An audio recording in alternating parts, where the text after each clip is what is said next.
หมดงานแล้วมาถึงงานแล้วนิ่งชมพู่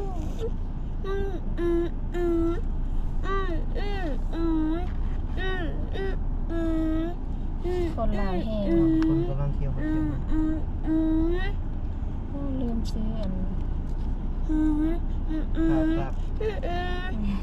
กับถุงเท้านี่นะตี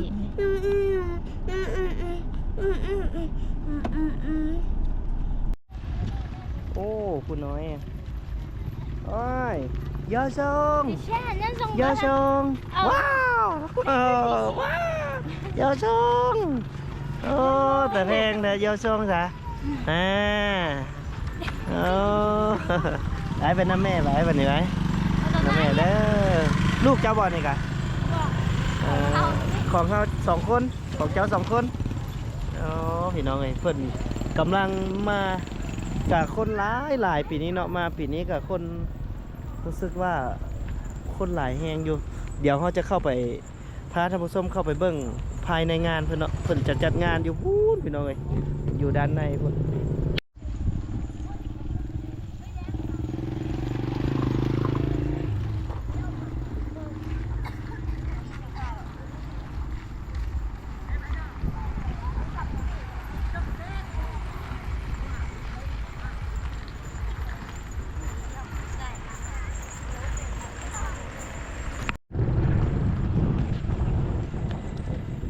สีมันคือกันเป็นที่บนเดียวก็จะมาสัมผัสเนี่ยคนไม่เคยทำงานเดี๋ยวไปถามสบายดีมาแต่บ้านใดบ้านน้ำกระตะอ๋อน้ำกระตะหากลับมาร่วมงานนี่บ่มาเมื่อวานแล้วโอ้จังมือเพิ่นจัดงานนี่บูเรือมืออื่นโอ้ประมาณ5 มื้อน่ะเพิ่นส้นงัวแล้วบ่เพิ่นส้นงัวแล้วบ่ยังเนาะโอ้ขอบใจเด้อขอบใจป่าเด้อบ่นี่สาวเล่าหน่อยพี่เด้แยกมาซะอ้ายเพื่อนล่ะนี่ตัวน้อยบ่ตัวยังอ้าวแยกมาซะอย่ามันเนาะตัวนี้กระไดไปใส่ให้เพื่อที่ได้ไปเนาะเพื่อสิได้ไปเขาจะเลิกงานบ่ใส่ก็ได้บ่ใส่ก็ได้บ่ใส่ก็ได้ไปไปโอเคไปโอเคไปงานบุญเจียงมาคุปีเขาควรเขาก็ได้พี่กายนี่ก็มาเขาบ่อยลบยูใส่นะเฮ้ยนั่นไอ้ลบยูใส่รถแม่เห็นผู้สาวนะไปเดี๋ยวเราจะเข้าไปในงานเนาะเข้าไปในงานไปเบิ่งบ่ฮู้ว่าเพิ่นส้นงัวนี่สิแล้วบ่เนาะพี่น้องมองเพิ่นจำนวนนึงก็จะเดินทางกลับมาแน่ละรถมาจอดในจะนอกก็ได้ปีนี้ลมบ่หนาวปานใดแล้วก็บ่แห้งเนาะลมก็บ่แห้งแต่มันจะแดดเนาะเพราะว่าให้พ่ออุ้มละมาเมื่อยขาอ๋อเมื่อยขาบ่ไอ้เมื่อยขาบ่ลูกไอ้เมื่อยขานะมันไอ้มาหยังบุญกินเจียงบ่บุญกินเจียงมาบุญกินเจียงบ้านแม่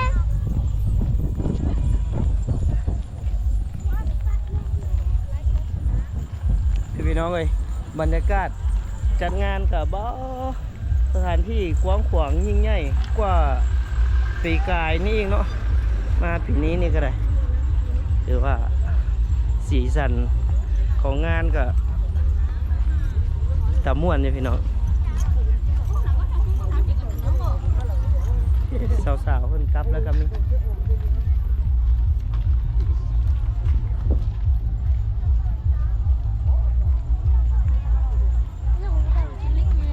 จะไปเบิ่งกิจกรรม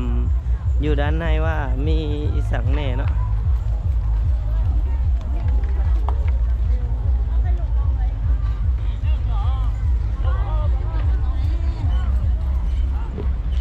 งานนี้นี่ก็จะเป็นงานหนึ่งที่บ่าวสาวเข้ามงเพิ่นก็จะมาจีบมาร่วมกันโดยการโยนมาคอนเนาะเพื่อจะได้จีบได้ร่วมกัน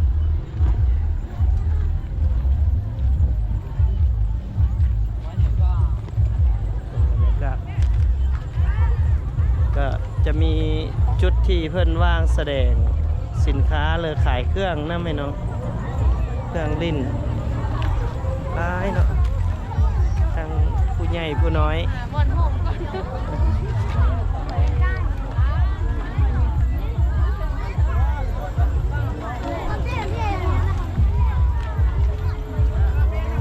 ตาแพงแท้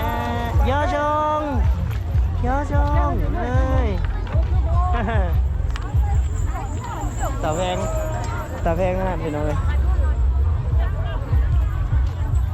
มาอย่างมาวันนี้มาแต่ต้นงานนะลูกฮะคือเอาแต่ต้นงานแท้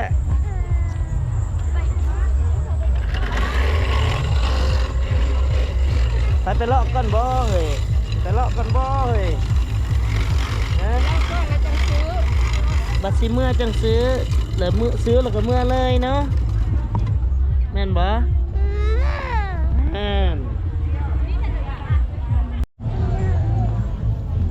ซื้อกันผมพี่น้องก็จะมีบ่อนที่เพื่อนขายเครื่องเนี่ยเมื่อยก็กินอยู่นี่เลยสบายจุดเครื่องกลางนั่นจะเป็นจุดที่เพื่อนโยนมาคอนพี่น้องเลยจุดที่บ่าวสาวเพื่อนโยนมาคอนเนาะแดดฮ้อน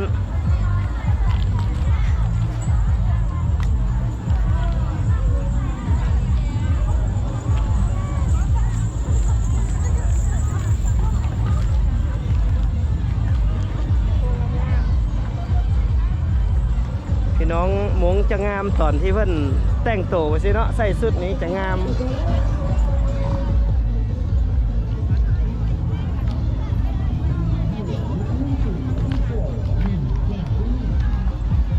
ส่วนใหญ่กิจกรรมก็จะมีแต่โยนมาคอนเนาะ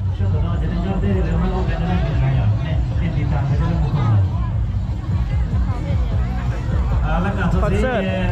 ตูนักแสดงดาวดีย่างเนอะก็รู้ก็เอาใจก็เอาเดียเกลูเดอกูเนี่ยนะโยโย่ไปทางไหนคนแก้วเหรอขายขนมมีแต่อยู่ทางเข้าตูนักแสดงดาวีย่างเนอะ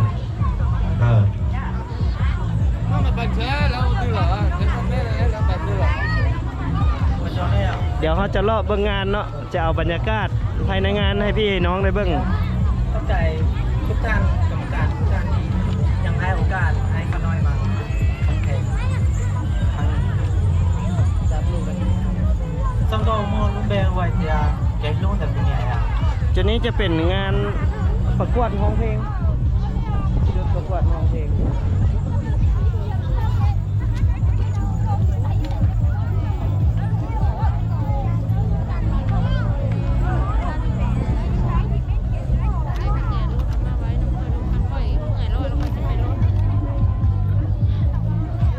คนหลายเนาะพี่น้องกะ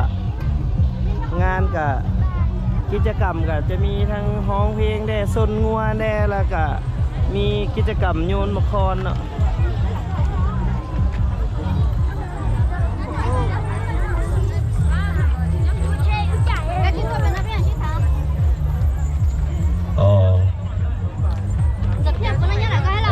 ชื่อจาระที่เขาไม่ซื้อราศีอ่ะโดยเบิ่งเห็นบ่เพิ่นมาถ่ายโง่เห็นบ่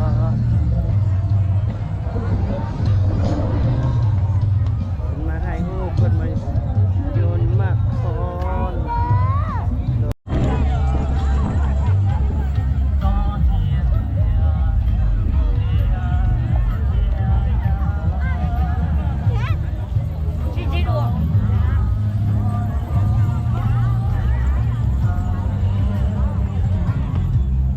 จะเป็นจุดที่ทั้งผู้บ่าวผู้สาวเนาะเขาเจ้าก็จะมาโยนมาคอนเพื่อที่จะล้มกันอยู่จุดนี้เนาะพี่น้อง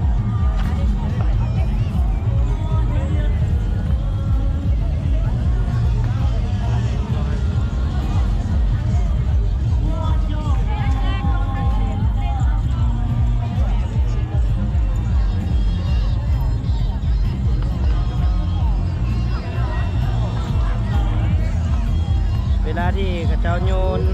เมื่อยแล้วเขาเจ้าก็เลาะแล้วก็มาโยนมาคอนล้มกันอีกเนาะทั้งเป็นผู้บ่าวผู้สาวกันแน่แล้วก็คนที่บ่ฮู้จักกันเขาเจ้าก็จะมาล้มกันอยู่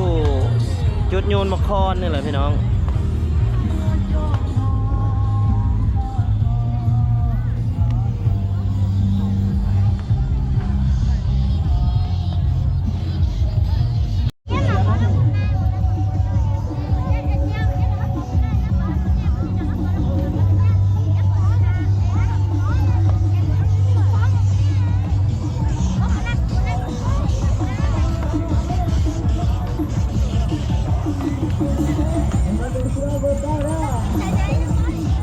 บ่มีผู้บ่าวมาโยนนำบ่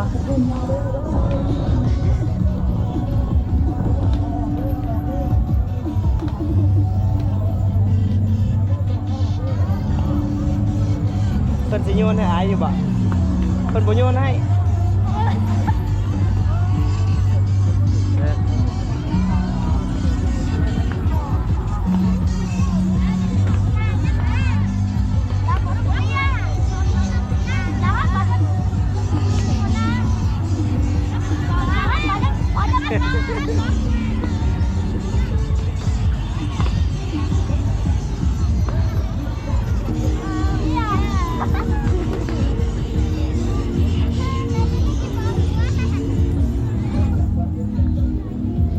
นี่คือจุดที่เพิ่นโยนมาคอนเป็นตาฮักตาแพงขนาดพี่น้องเอ้ย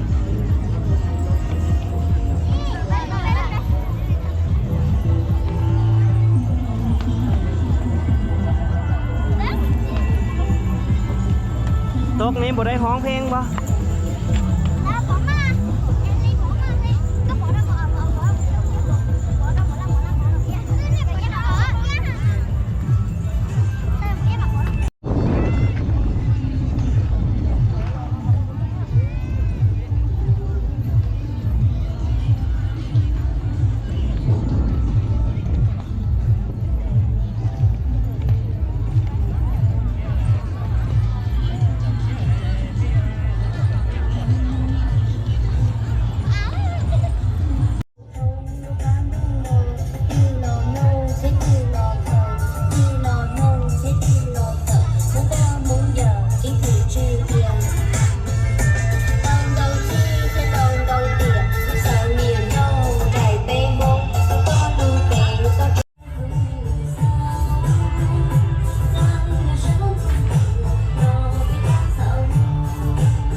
Ilushe Moteja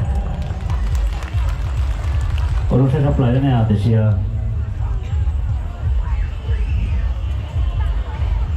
ประชาสัมพันธ์เด้อลูกชายผู้หญิงเด้อผู้หญิงมันยังมาอยู่ทางหลังของพิธีเด้อตุ้มอยู่ตู้เราโจมตีเป็นมอบเราห้องกันบ้านเลยแต่ชีตุ้มยันชายเด้อตุ้มยันชายนะเขาจะมองจะจีน้อยไปน้อยเด้อก็กลัวชีปอดเนี่ยนะต่อไปแม่นเป็นการแข่งขันของเพลงเด้อบทเพลงจากบ้านนำพาวห้องเดยนั่งยัวล่อมาได้เพลงว่าฮักกันตอนเฮายังอยู่เลยชีลูเถ่าใจมัวจะเชียร์เนาะตัวมัวยัวเล่าเลยรอน้ำพาวเลยคมปอบปีกเลยพอใจเลย รายการซันซีที่ออก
เนาะมาจากบ้านไว้แก้วนึงเด้อทั้งหมดเต็มต่อเด้อโอ้ตอโรงช่างเด้อปีอร่อยเย่ปังจ้าไปเจ้าเนาะย่อหม้อคือเสี้ยลูกเต่าย่ออร่อยเย่สมอเด้อเลยโอ้ตอโรงช่างเลยคณะกรรมการมามกคะแนนยั่วเก่งเก่าตรงเนาะย่อ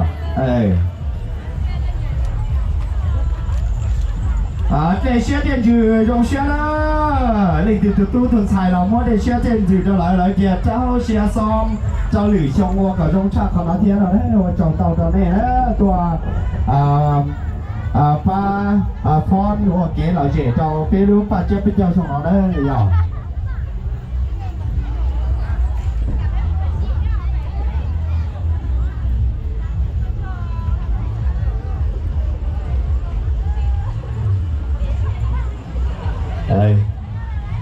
เอาจำ到呢เนี่ย这几节目这些电视的乱起去了什么模样呢找些跟到这样那么这些电视到这么ga karaoke ตาย模样知道了ช่องนอสมา呢呀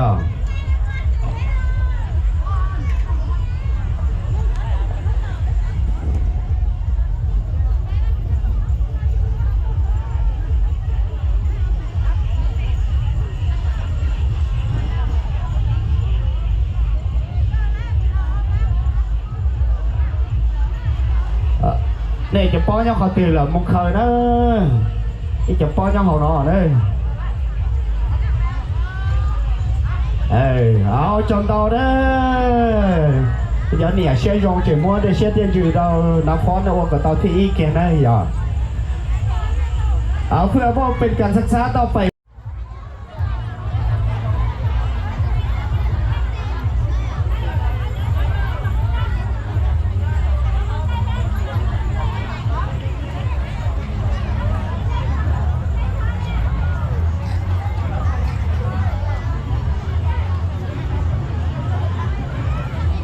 เอาเสียงดนตรีชายไม่มีสีทุ่งเธอโอเคนะตัวนั้นก็ได้ลงนะอย่าต้องสาวนะต้องน้อยนะเอาจุดปุ๊บหยิบไปเฉยเป้อยู่ว่าปกติเพลงไปสีรายการต่อไปปกติเพลงนะ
ส้มหลังจากที่บ่าวตื่นค่ำเลาะเบิ่งเทศกาลงานปีใหม่ของพี่น้องชนเผ่ามงเนาะก็มีหลากหลายกิจกรรมบ่ว่าจะเป็นงานประกวดฟ้อนร้องเพลงแล้วก็กิจกรรมโยนหมากคอนอยู่ที่เดินทางนั้นเนาะเขาเจ้ากำลังเกี่ยมโยนหมากคอนคนหลายๆมื้อนี้เนาะพี่น้องเนาะก็ถือว่าเป็นเทศกาลปีละเทื่อพี่น้องเอ้ยเพิ่นจัดงานอยู่ที่เมืองคำเกิดนี่แม่นเป็นเวลา5วันเนาะตามที่สอบถามผู้คนแต่ว่าตัวจริงแท้เพิ่นจัดจักวันแท้บ่เตียงก็บ่ฮู้รายละเอียดเนาะแต่ว่า พิ่นว่าจัดงาน5วันเดี๋ยวเฮาก็จะได้เดินทางออกกลับก่อนพี่น้องบัดนี้หลังจากเที่ยวงานแล้วก็เดี๋ยวบ่าวเตียงข้ามก็จะได้กลับเนาะเพราะว่าครอบครัวก็ออกไปตลาดละเนาะพี่น้องเนาะอันนี้คือเทศกาลอยู่ที่บ้านหนองป่องเมืองคำเกิดแขวงบริคำไซตอนนี้ผู้คนก็กำลังล่างไหลพี่น้องเอ้ยผู้ใดเมื่อยแล้วก็ออกเมื่อผู้ใดที่มาใหม่ก็ยังมาเที่ยวชมงานอยู่สุดของเพื่อนสวยงามขนาดนั้น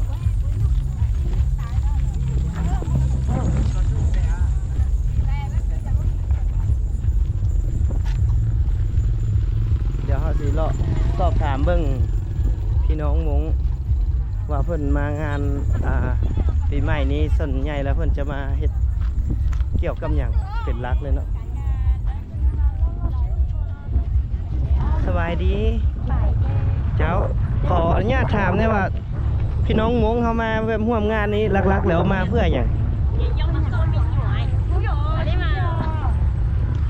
มาเพื่อโยนมาคอนบอกเลยว่าพระมาโยนมาคอน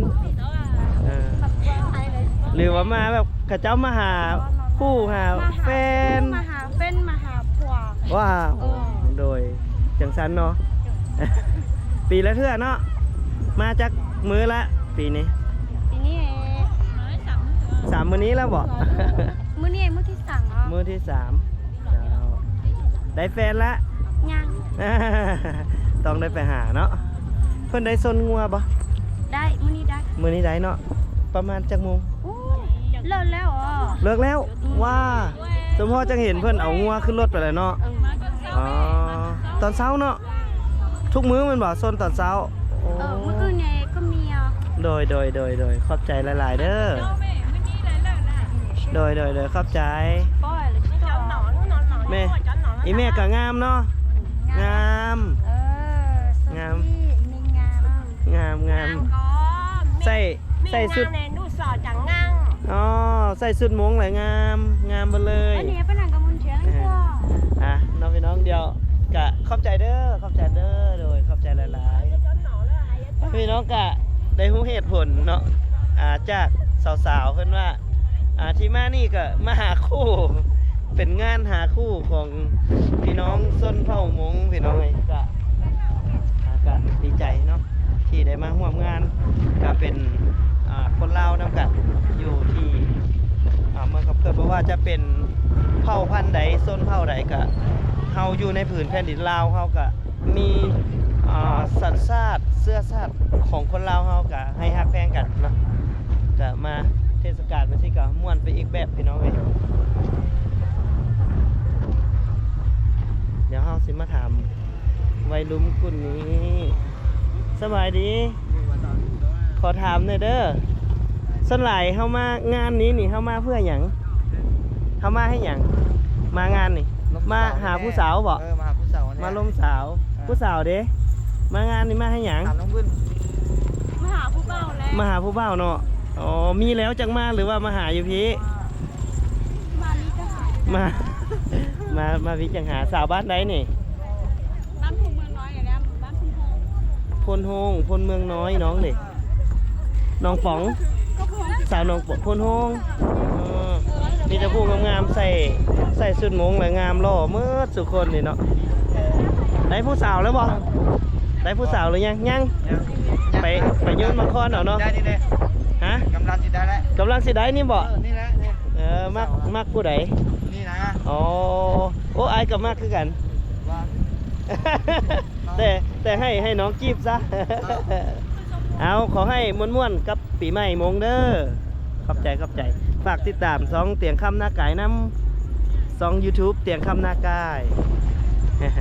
ไปพี่น้องกะเดี๋ยวออกเลาะกลับก่อนเพราะว่ากะดีใจแล้วที่ได้เห็นน้องๆเขาเจ้ากลับมาท่านสิว่าแล้วก็เป็นเทศกาลหาคู่ของพี่น้องมงเขาว่าได้เนาะในงานนี้นะ